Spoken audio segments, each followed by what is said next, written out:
NCERT exemplar exercise 2.3 chapter name is polynomials class 9 question number 40. Give possible expression for the length and breadth of rectangle whose area is given by 4a squared plus 4a minus 3. हम जानते हैं किसी भी rectangle के area का formula होता है length into breadth is equal to area of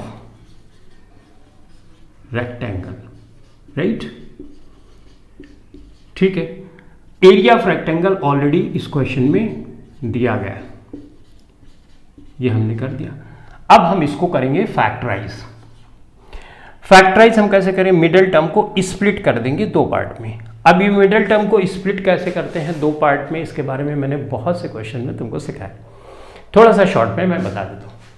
यहां पे a के साथ जो वैल्यू है ना उसको लिख लो, और c के साथ जो वैल्यू है उसको साइन के साथ मल्टीप्लाई करो -12। अब इस 12 के दो ग्रुप बनाओ फैक्टर्स के, इस तरह से बनाओ कि जोड़ने या घटाने पे ये बीच वाली वैल्यू आ जाए। तो तुम बनाओगे 6 - 12, 6 दूनी 12, राइट? तो 6 का एक ग्रुप बनाया और एक 2 का, यानी एक फैक्टर 6 लिया 2 लिया, राइट? 6 में से अगर 2 हटाओगे 4 आ जाएगा। तो बस मिडल टर्म को इसी तरह से स्प्लिट करना होता है। स्प्लिट मतलब तोड़ देना। तो 4 को हमने दो पार्ट में तोड़ दिया, ये किया। दो पार्ट में कौन से? 6a में कर दिया और -4a में कर दिया और माइनस हमने 3 कर दिया। डन। अब इसमें तुमने 2a कॉमन ले लिया, तो 2 से 2 कैंसिल, a से a कैंसिल, यहाँ पे a बचा। अब इसमें 2 3 6, राइट? a से a कैंसिल, a ये हो गया। यहाँ पे अगर -1 कॉमन ले लोगे, राइट? ये मैं गलत कर रहा हूँ, क्यों बच्चे? यहाँ पे 2 है ना, तो 2 करना पड़ेगा, करेक्ट? चलो, तो 2a मैंने कॉमन लिया, तो यहाँ पे 2 बचा, 2 3 6, यहाँ पे सॉरी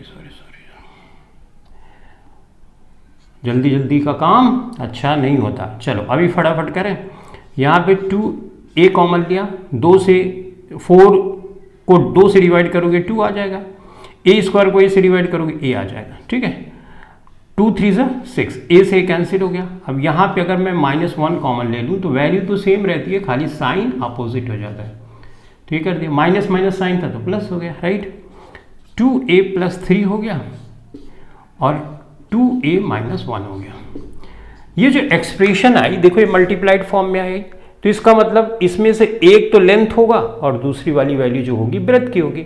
अब इसको चाहे ब्रेथ की मान लो, इसको लेंथ की मान लो, इसको लेंथ की मान लो, चाहे इसको ब्रेथ की मान लो।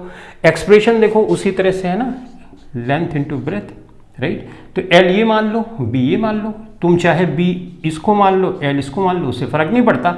लेकिन हमको एक्सप्रेशन सिर्फ लेंथ और ब्रेथ की लिखनी थी, तो ये एक्सप्रेशन हमने लिख दी और यही हो गया हमारा आंसर।